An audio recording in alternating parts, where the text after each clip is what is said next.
오늘 또 열방의 잃어버린 백성들을 향하여 간절한 마음으로 기다리고 계신 그 하나님의 마음, 그 하나님의 마음을 헤아리면서 이 시간 기도로 나아갑니다. 하나님 감사합니다. 오늘 또 잃어버린 주의 백성들을 간절히 기다리고 찾고 계신 아버지 하나님, 아버지의 마음을 가지고 기도하고 아버지의 마음을 가지고 하나님 사역하고 하나님의 뜻을 헤아리며 나아가게 하옵소서. 하나님의 말씀을 통하여 하나님의 마음을 알게 하시고 하나님의 계획과 열방을 향한 하나님의 비전을 보게 하옵소서. 오늘도 주의 성령께서 말씀을 통하여 하나님의 음성을 듣게 하옵소서. 예수님 이름으로 기도하옵나이다. 아멘. 찬송입니다. 네, 526장 목마른 자들아 찬송입니다. 목마른 자들아 다 이리 오라. 이곳에 좋은 샘 흐르도다. 힘쓰고 예수님이 없을지라도 이 샘에 오면 다 마시겠네. 이 샘의 솟물 강같이 흘러 온 천하 만국에 다 통하네. 빈부나 귀천에 분별이 없이 다 와서 쉬고 또 마시겠네. 생명수 샘물을 마신 자마다 목 다시 마르지 아니하고 속에서 솟아나 생수가 되어 영원히 솟아 늘 풍성하리. 이 샘의 이름은 생명의 샘물 저수정 빛같이 늘 막도다.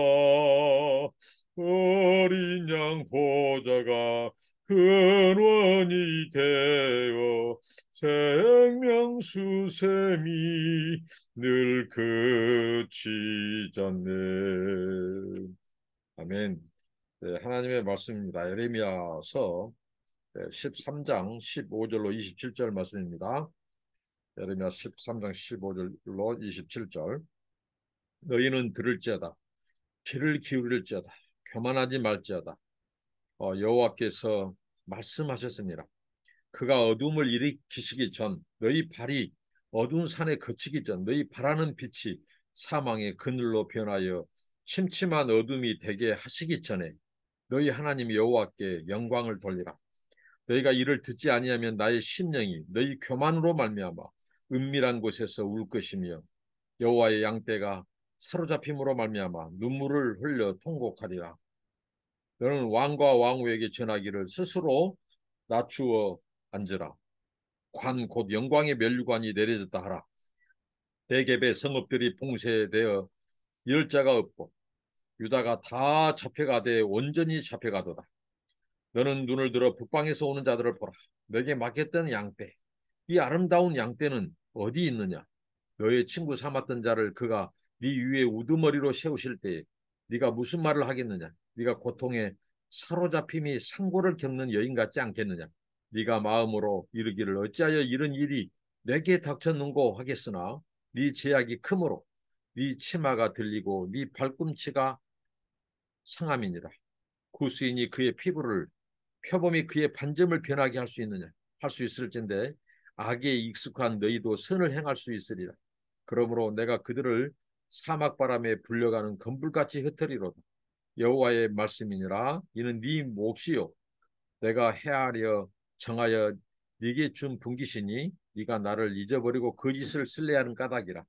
그러므로 내가 네 치마를 네 얼굴에까지 들추었어. 네 수치를 드러내리라. 내가 너의 간음과 사악한 소리와 들의 작은 산 위에서 네가 행한 음란과 음행과 가증한 것을 보았노라. 화 있을진저 예루살렘이여 네가 얼마나 오랜 후에야 정결하게 되겠느냐 하시리라.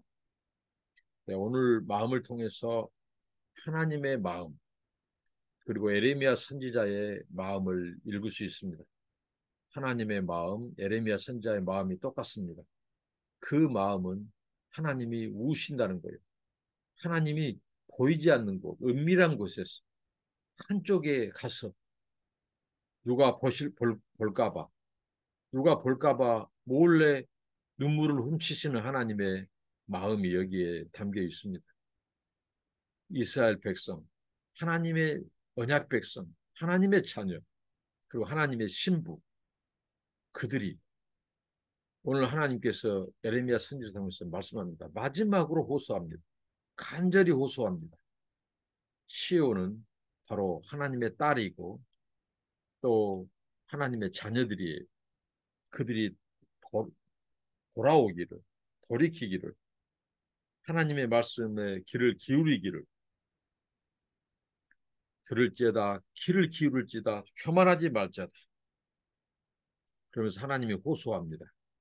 그러니까 하나님께서 회개의 기회, 어떻게 보면 이 앞의 본문에서는 그들이 회개할 이제 이 시간, 회개할 수 없을 만큼 그들은 멀리 가버렸어요. 돌이킬 수 없습니다. 하나님의 심판이 이제 이미 기정사실화됐어요. 그러는 중에도 하나님께서 이 백성들을 향한 미련을 못 버려요. 그때라도 돌이키고 회개하기만 하면 그들에게 이 구원의 서광, 구원의 빛이 임한다는 거예요.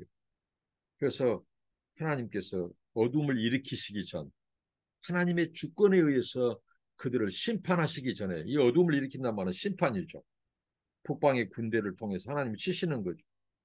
어둠을 일으키기 전에, 어두운 산에 너희 발이 거치기 전에 너희 바라는 빛이 사망의 그늘로 바뀌기 전에, 어두움이 소망의 빛이 절망의 어둠으로 바뀌기 전에, 하나님의 심판이 임하기 전에 너희들이 하나님께 영광을 돌리라는 겁니다.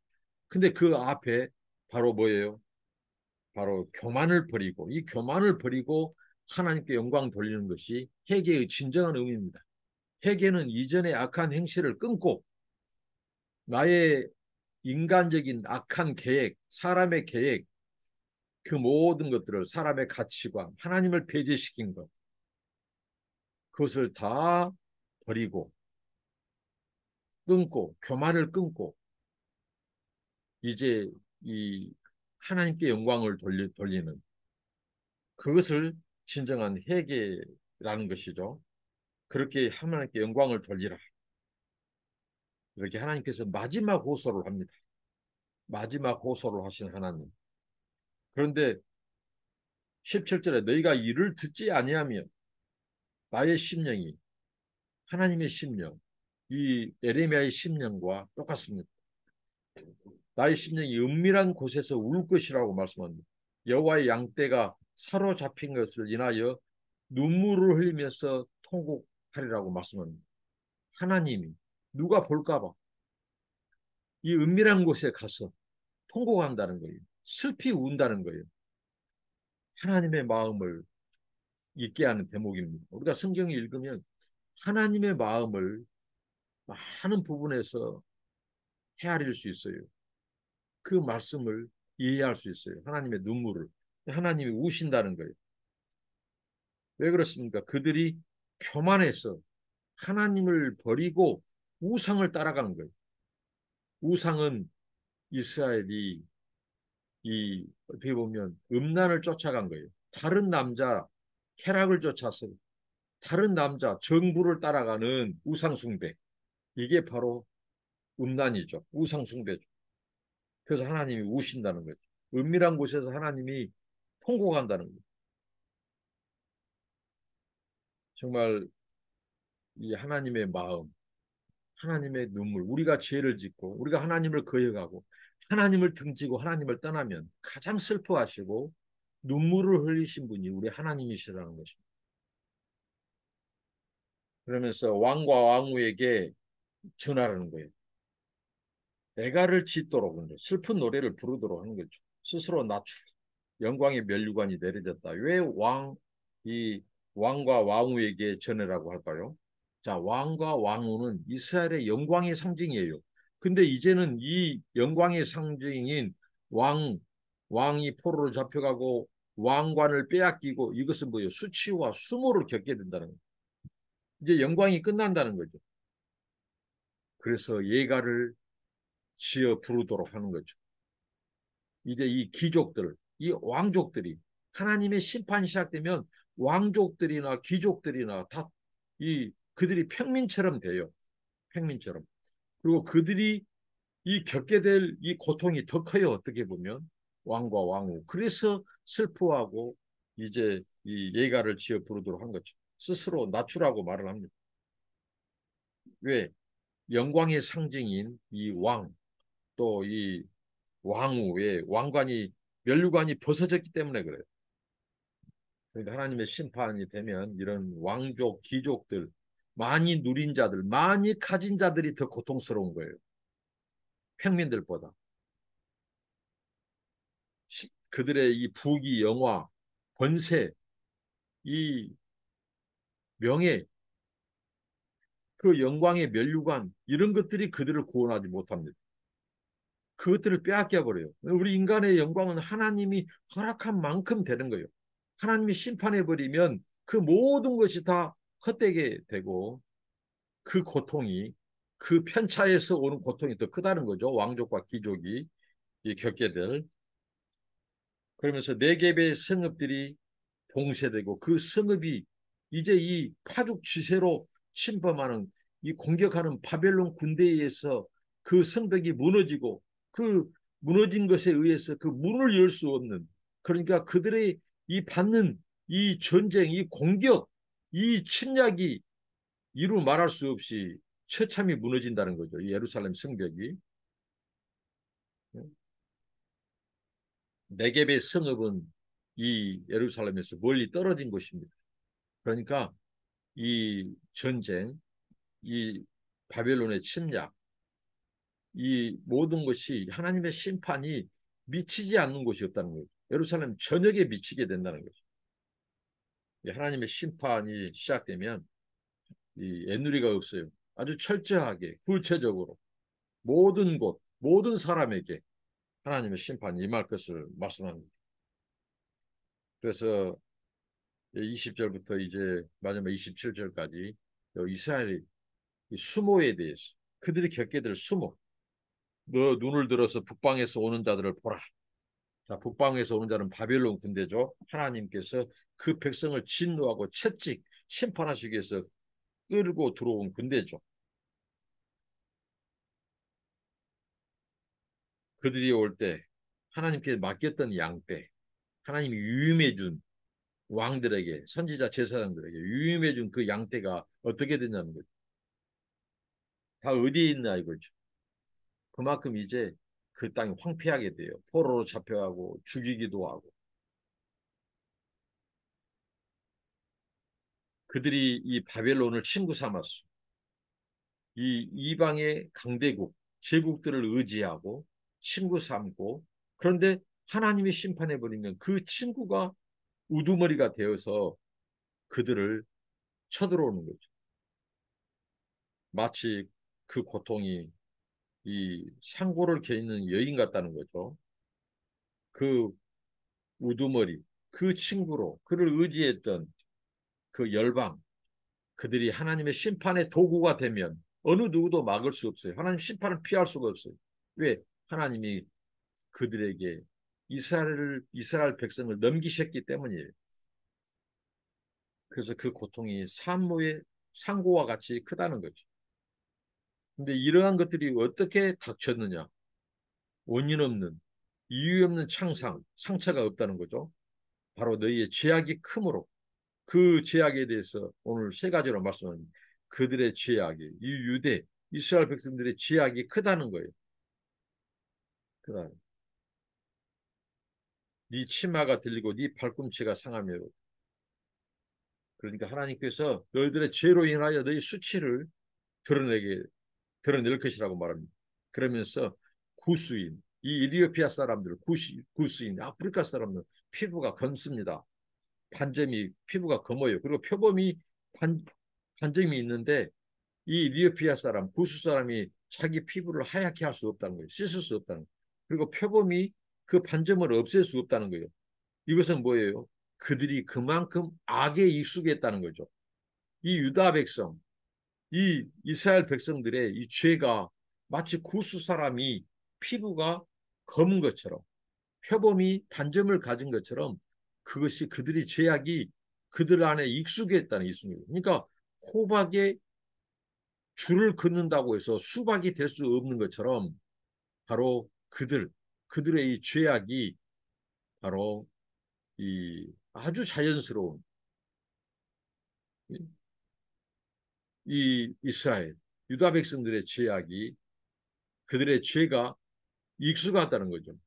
부수 사람은 피부가 검고 이 표범은 이 피부가 반점이듯이 그것을 자기들 스스로 없앨 수 없듯이 이스라엘 백성들의 죄가 그렇게 그들은 죄와 더불어 살고 먹고 이 죄에 익숙한 자들이라는 거예요.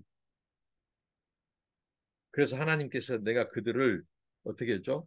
24절에 어떻게 사막에 불러가는 건불같이 흩트리로다. 사막에 이 부는 바람에 의해서 건불을 흩어버리듯이 흩어버리겠다.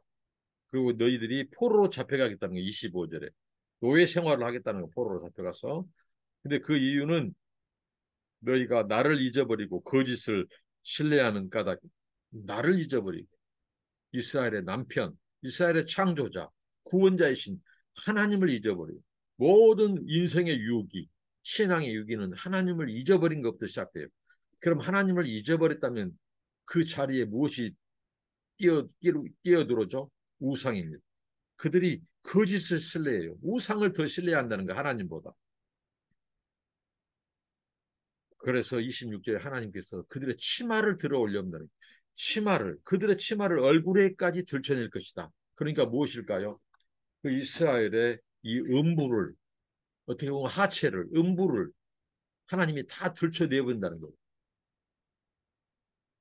얼마나 수치스럽고 치욕스럽냐 이거죠. 무엇 때문에? 그들이 바로 하나님을 버리고 거짓을 신뢰하는 거예요. 하나님을 버리고 우상, 바알 이런 이방 가나안 신을 섬기는 그것 때문에 하나님께서 그들을 치마를 들어 얼굴에까지 덮어버린다는 거예요. 수치를 다 드러낼 것이라고 하나님 말씀합니다. 그러면서 27절에 그들의 이 행한 음란, 이 간음과 사악한 소리, 이 간음과 사악한 소리는 뭐예요? 이, 이 불륜을 저지를 때 남녀가 불륜을 저지를 때 지르는 그 아주 욕정의 불탄, 성욕이 불탄 그 괴성을 지르는 소리를 말합니다. 너의 간음과 사악한 소리와 들의 작은 산에서 행한 음란, 음행, 가증한 것을 하나님이 보았다고 말씀합니다. 그러니까 이 발전기, 이 짐승들이, 동물들이 발전기에 접어들면 어떻게 하죠? 소리를 지르죠. 막. 이 고양이가 야옹야옹 저녁에 하는 건 다 발전기에 있는 이 바로 이 고양이들이 지르는 소리입니다. 근데 마치 이스라엘이 이런 짐승처럼 발전기, 욕정, 이 음란, 음행에 불타서 그 개성을 그 음란한 소리들을 질렀다는 거예요. 하나님이 다 보고 들었다는 거예요. 그래서 화 있을진저 예루살렘이에요. 그것 때문에 예루살렘을 하나님이 심판하셔야만 됐다는 거예요. 하나님이 마지막까지 호소했는데도 그들은 듣지 않습니다. 그러니까 회개는 하나님이 기회를 주실 때 회개해야 할 때 회개의 기회를 주실 때 회개해야 되는 거예요. 그 기회가 넘어가면 회개하려고 해도 회개가 안 됩니다.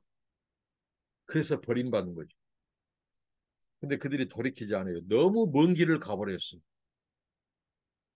그런데 여기서 27절에 하나님이 내가 화 있을진저 예루살렘이 이렇게 말씀했어요. 화 있을진저 예루살렘이. 이게 극도 하나님의 분노를 쏟아내는데 거기에 어떻게 보면 소망의 실마리가 있더라는 겁니다. 거기 보면 화 있을진저 예루살렘이여 네가 얼마나 오랜 후에야 정결하게 되겠느냐 하시니라. 여기 얼마 언제쯤 언제까지 자 여기에서 하나의 소망의 실마리가 있다는 것을 발견합니다. 왜냐하면 하나님께서 그들의 이 음행 거기에 대해서 음란과 음행과 이 가증한 것을 행할 때 화 있을진저 예루살렘이여 말씀했죠. 그럼 여기까지 딱 끝났다면 어떻게 보면 그들에게는 소망이 없어요. 그런데 네가 얼마나 오랜 후에야 언제까지? 자, 이 말씀에서 이 하나님의 슬픔, 하나님의 이 미련이 여기에 묻어 있어요. 하나님의 슬픔, 애통이 있어요. 이게 소망이라는 거예요. 하나님이 슬퍼하시고 애통해 하신 거기에 소망이 있는 거예요. 만약에 하나님이 진노를 쏟아내고 거기에서 멈춰버린다면 어떻게 보면 완전히 버림받은 거죠. 근데 하나님이 네가 언제까지 얼마만큼이야 정결하게 되느냐. 이 마지막 미련 하나님께서 고통을 토로하셔요. 하나님의 슬픔을 토로하셔요. 거기에 우리의 소망이 있다는 거예요. 이스라엘의 소망이. 왜? 하나님이 버리지 않았다는 뜻이거든요. 네가 언제까지 이 말은 너희들이 언제든지 돌아오고 돌이키면 언제 그런다는 듯이 하나님이 그들의 그 가증스러운 것에 대해서 그 음란한 행위에 대해서 하나님이 망각할 수도 있다는 거예요. 그러니까 하나님이 애통해야 하고 슬퍼하는 그 자체가 우리에게 소망이고 긍휼이라는 것. 기도하겠습니다. 하나님 감사합니다. 예레미야를 통하여 이스라엘 백성 시온의 딸 그들에게 마지막 돌아올 것 돌이킬 것을 호소하신 아버지 그들이 돌이키지 않을 때 은밀한 곳에서 하나님이 눈물로 울고 통곡하신다고 했습니다. 하나님의 눈물을 보게 하시고 하나님의 통곡을 듣게 하여 주시옵소서. 하나님이 슬퍼하고 애통하는 자체가 우리에게 은혜요 소망인 것을 믿습니다. 하나님이 온전히 진노를 쏟아놓고 우리를 버린다면 우리는 한 명도 구원받지 못하고 소망이 없습니다. 언제까지냐고 하나님께서 말씀하신 그 하나님이 고통을 포로한 것 자체가 은혜인 것을 감사합니다. 하나님 아버지 그 백성들 그 이스라엘 백성들이 하나님을 버리고 거짓을 쫓아 행하고 하나님 우상을 향하여 발정난 짐승처럼 음란과 음행을 행하고 거짓을 행했던 그들 소망 없는 그들에게 하나님께서 진노를 쏟으면서까지도 언제까지냐 그 하나님 아버지 여전히 그 백성을 향한 안타까운 마음과 고통을 토로하신 아버지 거기에서 우리에게 소망을 하나님이 우리를 향한 소망을 봅니다. 하나님의 눈물과 통곡을 듣게 하시고 하나님의 마음을 알게 하옵소서. 예수님 이름으로 기도합니다. 아멘. 감사합니다. 축복합니다.